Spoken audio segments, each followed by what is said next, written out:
Mismo te vas a leer el versículo 14. Y aquella palabra fue hecha carne y habitó entre nosotros, y vimos su gloria, gloria como del unigénito del Padre, lleno de gracia y de verdad. Dice, en el principio era la palabra.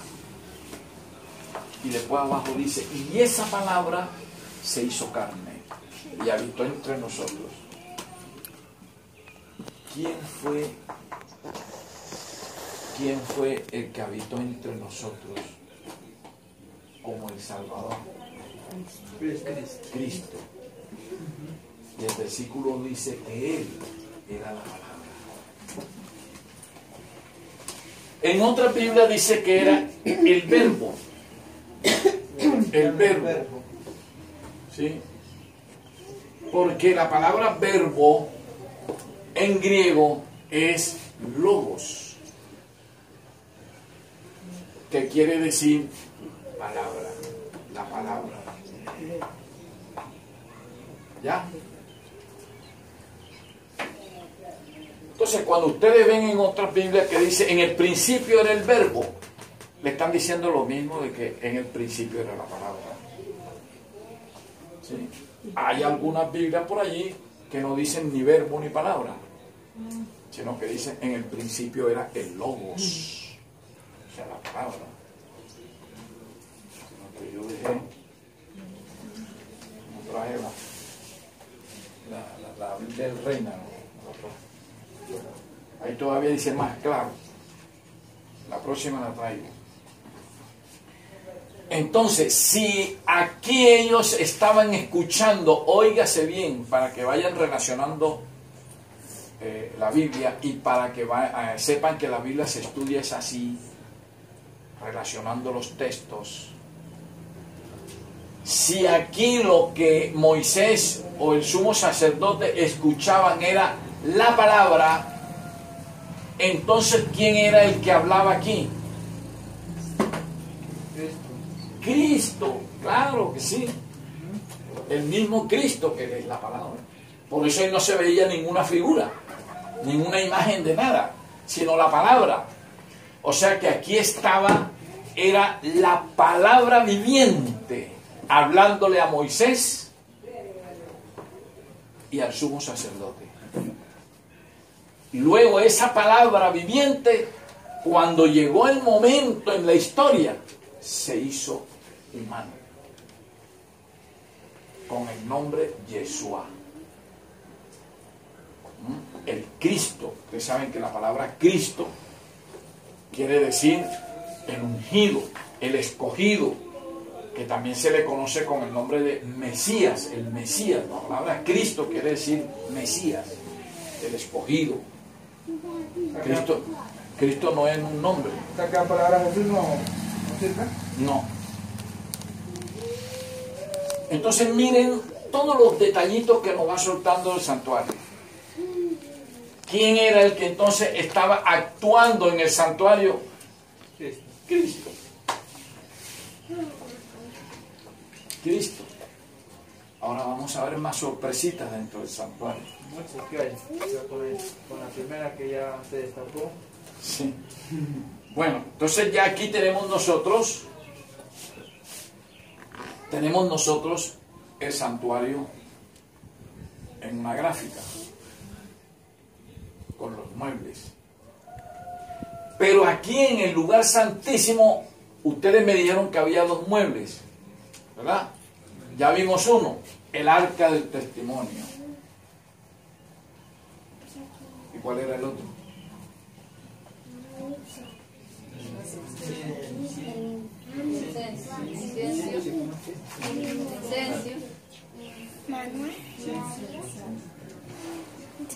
El incienso era el que botaba, pero el incensario portátil.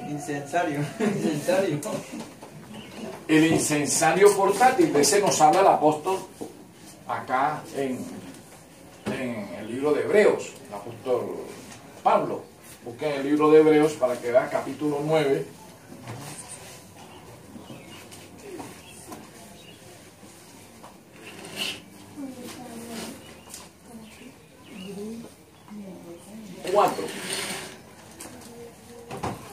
Hebreos 9, versículos 3 y 4.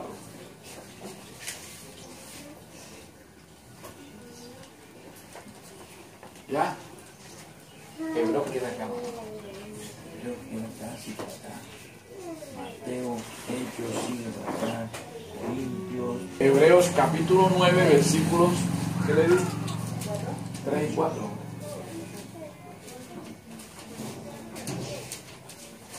¿Quién lo lee en voz alta? ¿Ah? 3 y 4. Capítulo 9. ¿Cómo dice acá? En voz alta. 3. Enseguida, detrás de la segunda cortina hay otra habitación llamada lugar santísimo, para el altar de oro de los perfumes y el arca de la alianza enteramente cubierta de oro. Esta contenía el maná en un vaso de oro, la vara de Aarón que había florecido y las tablas de la ley. Allá como dice.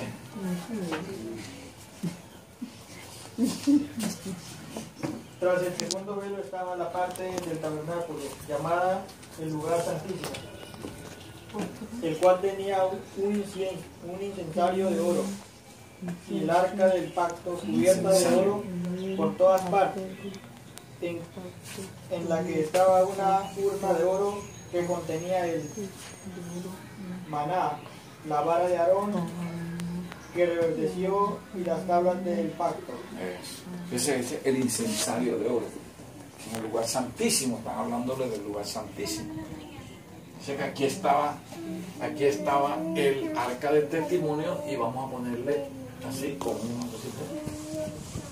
El incensario portátil, porque no era como el altar del incienso, el altar de oro, que era fijo, ahí.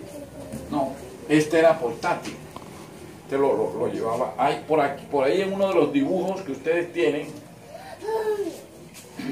No, en los que yo les traje, en estos, por aquí parece que se alcanza a notar en la mano, que, fíjense, aquí en la mano esta parece, lleva un incensario, sumo sacerdote, ahí lo pueden mirar bien. Bueno, entonces ya hemos hecho este recordatorio como introducción, ¿sí?, a este punto que hoy estamos tratando. Ahora vamos a entrar a analizar cada mueble que estaba en el santuario, ¿sí? Pero lo importante también aquí es que ustedes tengan claro que cuando el Eterno llamó a Moisés para que le hiciera el santuario, le dijo: hazlo de acuerdo al modelo que te he mostrado, que se te ha mostrado. ¿Sí? O sea, le mostraron una especie de maqueta, digamos así. Míralo, así exactamente lo vas a hacer acá.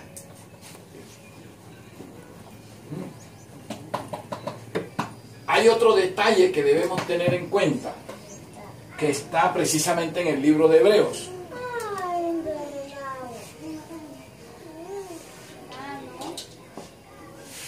Vamos a buscar Hebreos 9:24.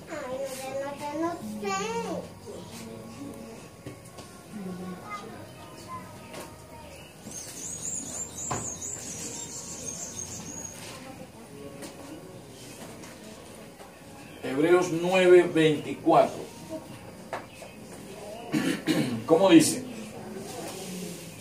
Porque no entró Cristo en el santuario hecho de mano, figura de verdadero, sino que en el cielo mismo para presentarse ahora por nosotros ante Dios. Porque no entró Cristo cuando Cristo subió a los cielos, después de la resurrección. Dice que Él llegó allá arriba, pero dice, allá no entró un tabernáculo hecho de manos, sino al verdadero, el que se encuentra en el cielo.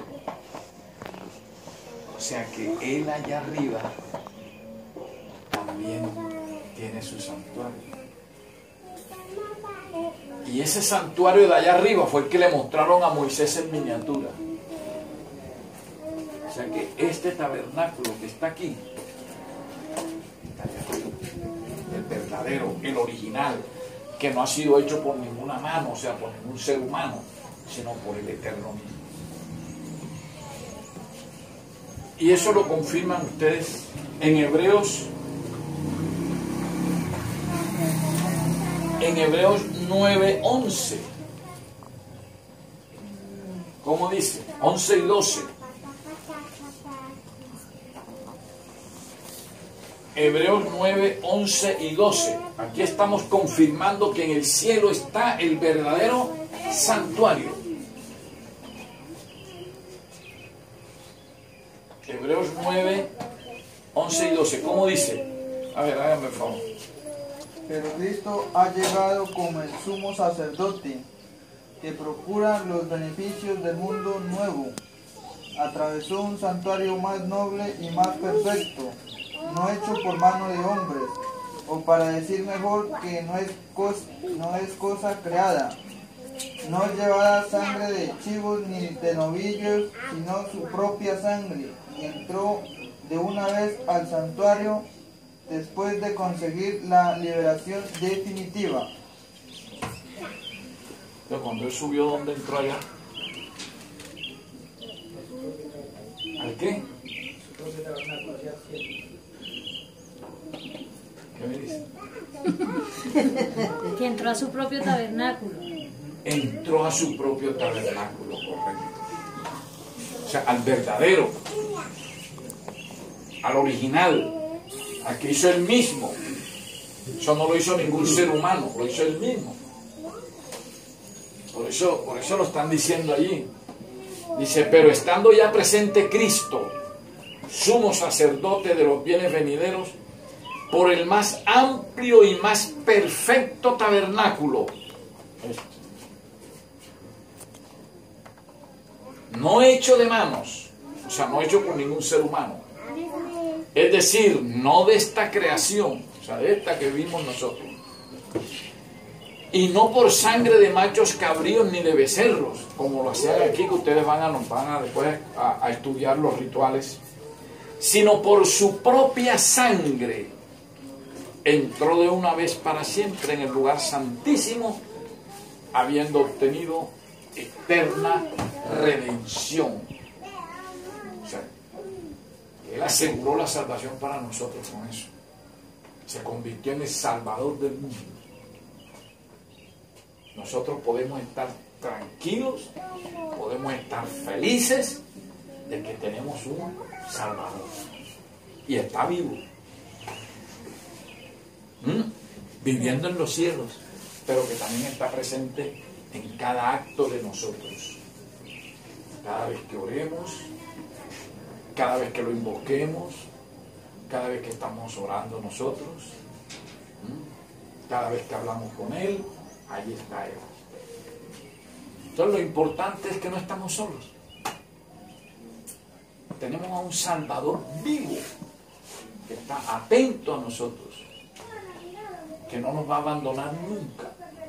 Y a través de los estudios de la Biblia nos damos cuenta que jamás está Él abandonando a su pueblo. Ahora lo vamos a ver aquí. Cuando lleguemos, por ejemplo, cuando empecemos a estudiar el candelero, ahí nos vamos a dar cuenta de la acción de Cristo sobre su pueblo. Entonces, ya sabemos que en el cielo está el verdadero ¿qué? Tabernáculo. No es que Dios está diciendo que él entró y se puede dejar el lugar santísimo, pero en el cielo. Nos están hablando del lugar santísimo. El mismo que nos habla acá Moisés. Pero él está hablándonos del cielo, no es de la tierra. Ya esto se acabó acá. Ahora el que está vigente es el de arriba. Pero vamos a entrar aquí. Penetramos por la puerta del tabernáculo. Por la puerta del atrio. y tropezamos el primer mueble. ¿Cómo se llama? De bronce ¿cómo es que es? El altar, vaya familiarizándose con eso. El altar ¿de qué? De bronce. ¿De qué? De bronce. Que también le llamaban el altar de los holocaustos. Eso no se les olvide. Holocaustos. O sea, holocausto quiere decir sacrificio, donde se sacrificaban los corderos. ¿Ya? Vamos a leer un momentico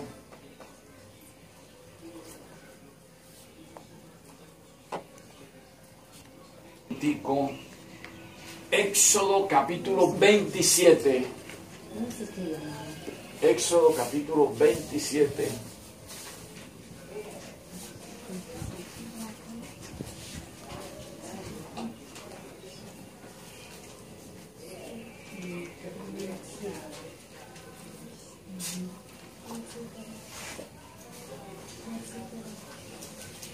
Éxodo capítulo 27.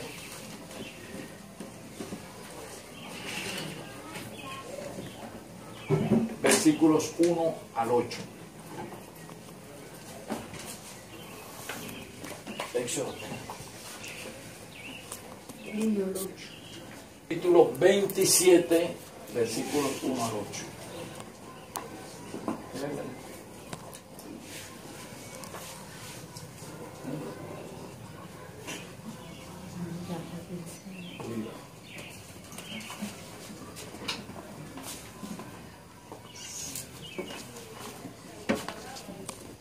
¿Quién no lee? Claro. Cualquiera, no tenga voz.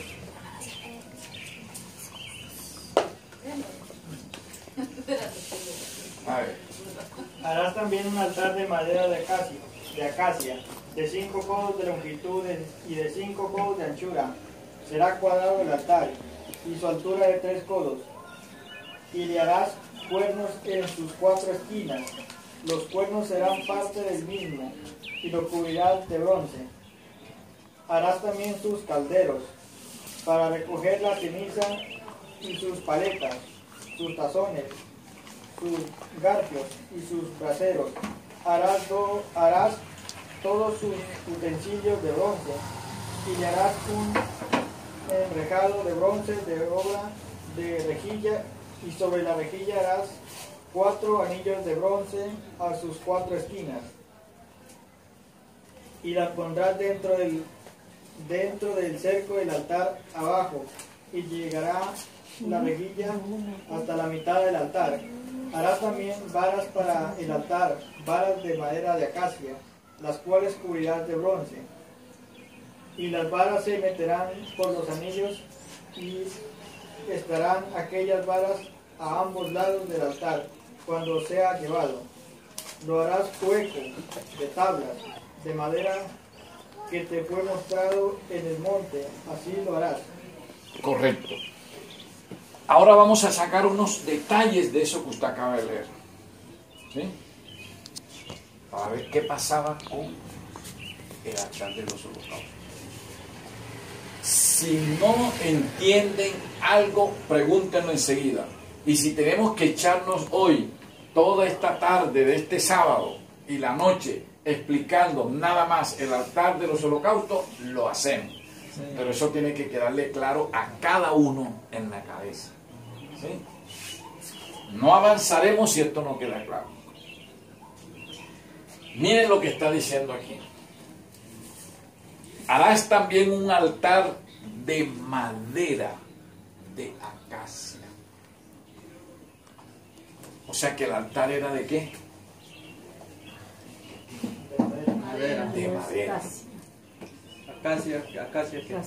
Acacia era una clase de árbol que se veía en el desierto, ¿sí? Que era bastante difícil de que se puliera.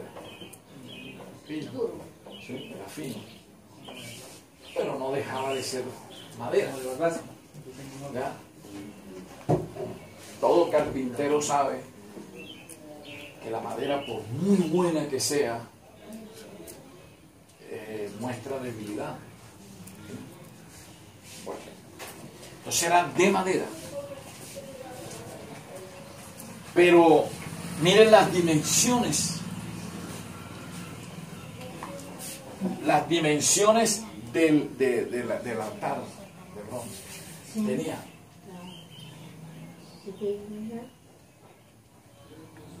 dice que tenía 5 codos de longitud.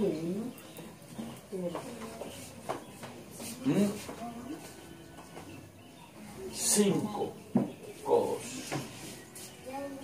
Y dice que tenía 5 codos de ancho. ¿Sí?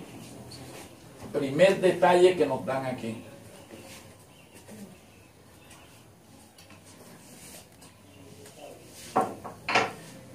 ¿Cuántos codos tenía de longitud? 5. ¿Y cuánto de ancho? 5. El 5 en la simbología numérica de la Biblia significa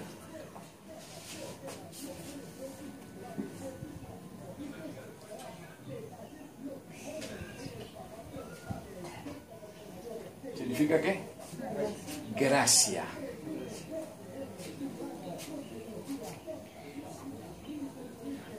Lo que quiere decir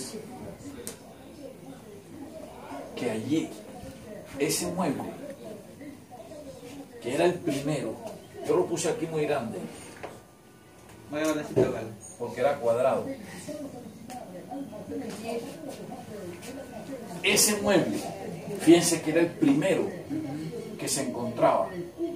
Aquí podía entrar todo el mundo al atrio, acá era donde no podían entrar. Aquí entraban, pero de otra manera, que aquí lo vamos a ir aprendiendo. Pero aquí podía entrar todo el que quisiera, ¿ya? Lo primero que encontraba aquí, el primer mensaje que encontraba en el mueble, era la ¿qué? La gracia. O sea que, como la gente, por ejemplo, del mundo, que no conoce de estas cosas, pero cuando ya se le empieza a enseñar, es como si le estuviera Cristo diciendo: ven a mí para yo ampararte con mi gracia. ¿Sí? Porque miren el mueble cómo estaba formado. Era de madera. Pero miren lo que dice aquí, en el versículo 2. Y le harás cuernos en sus 4 esquinas. Los cuernos serán parte del mismo. Dice, y los cubrirás ¿de qué? De bronce. De bronce. El versículo 3 dice: harás también sus calderos para recoger la ceniza y sus paletas, sus tazones, sus garfios y sus braseros. Harás todos sus utensilios ¿de qué? Dice el versículo ese, el 3 al final, ¿de qué? De bronce. El versículo 6, el 4 dice: y le harás un enrejado ¿de qué? De bronce. Y después vemos el versículo 6 que dice: harás también varas para el altar, varas de madera de acacia, las cuales cubrirás de bronce, pero eran de madera, pero cubiertas de bronce. ¿Ah? Entonces vemos que el primer mueble, que era el altar de los holocaustos, por eso se le llamaba altar de bronce, porque era de madera, pero la madera iba recubierta de puro bronce. ¿Por qué? Porque el bronce es el único metal, óigase bien, Es el único metal que resiste el fuego.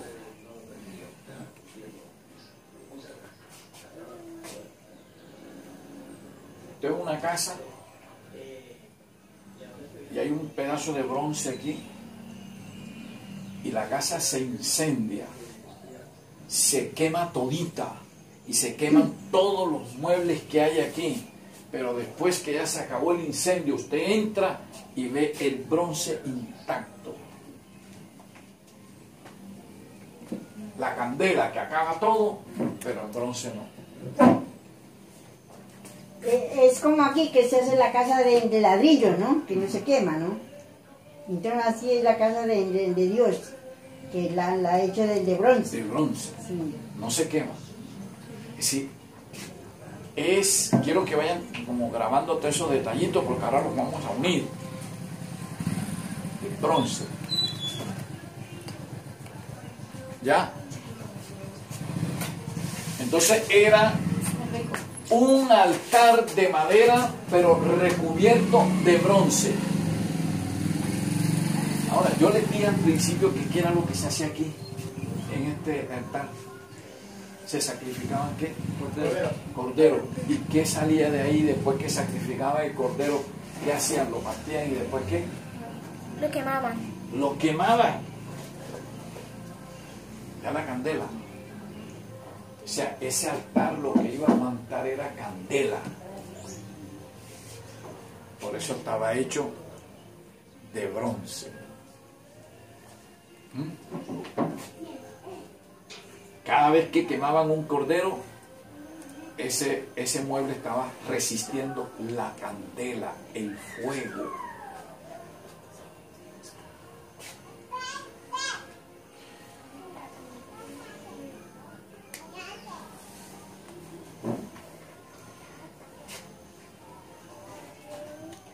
El cordero que allí se sacrificaba, ¿a quién simbolizaba?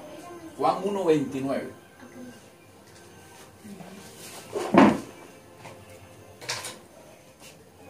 Juan 1:29.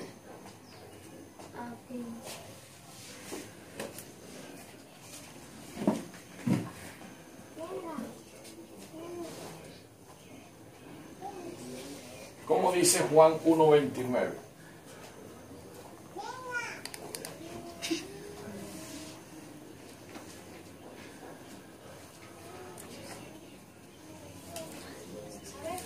En el siguiente día vi a Juan, a Jesús que venía.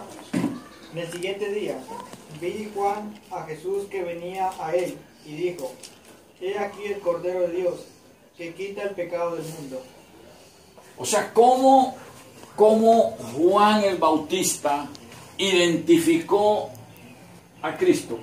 ¿Como el qué? Como el Cordero.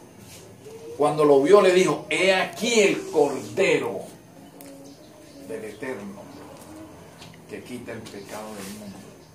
O sea, el Cordero simbolizaba a Cristo.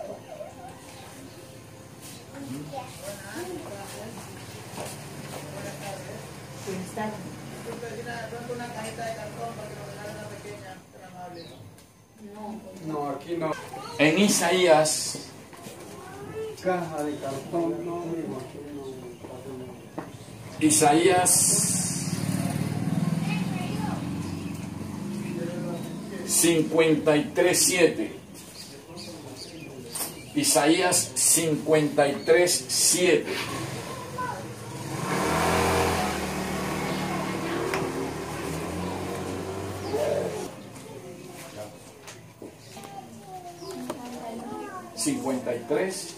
Versículo 7. ¿Cómo dice? A ver. Fue maltratado y él se humilló y no dijo nada. Fue llevado cual cordero al matadero, como una oveja que permanece muda cuando la esquilan. Acá, ¿cómo dice? Aquí dice cual cordero. Angustiado él y afligido, no abrió su boca, como cordero fue llevado al matadero, y como oveja delante de sus trasquiladores. Enmudeció y no abrió su boca. Fue llevado al matadero como ¿qué? Como cordero. Es que el cordero fue el animal escogido por el Eterno para representar la promesa salvadora que iba a venir a la tierra. En este caso es Cristo. O sea, Cristo fue simbolizado en el santuario por el cordero. Entonces, cuando se llevaba el animalito aquí al altar de los holocaustos, el corderito lo llevaba el pecador. Él era el que llevaba el animalito y lo ponía ahí. O sea, estaba llevando ¿a quién? Simbólicamente ¿a quién? A Cristo. A Cristo. Como cordero fue llevado al matadero. Es que el altar de los holocaustos, por eso se llamaba holocausto, porque ese era el matadero, ahí es donde se iba a matar el cordero. Entonces llevaban a Cristo allí. El que mataba el cordero no era el sumo sacerdote, era el pecador. O sea, si usted iba allá al altar del holocausto, usted era el que llevaba su cordero. Y usted lo ponía ahí. Y usted agarraba el cuchillo que estaba ahí al lado. Usted era el que lo degollaba. ¿Ya? ¿Por qué? ¿Por qué el sumo sacerdote no era el que mataba el cordero, sino el pecador?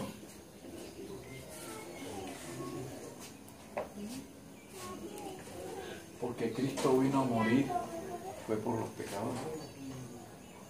Nosotros, los pecados de nosotros, fueron los que llevaron a Cristo a ese matadero. No es que Él vino a morir, fue por nosotros. ¿Sí van entendiendo ya? Entonces, si el cordero era muerto aquí, y el cordero simbolizaba a Cristo, ¿y dónde murió Cristo realmente? ¿En una qué? Una cruz. Y entonces el altar de los holocaustos, ¿qué simbolizaba? ¿La qué? La cruz. ¿Claro bien?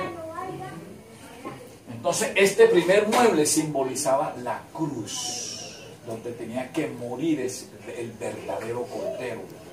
No el animalito, sino el verdadero, a quien simbolizaba el corderito, que era Cristo.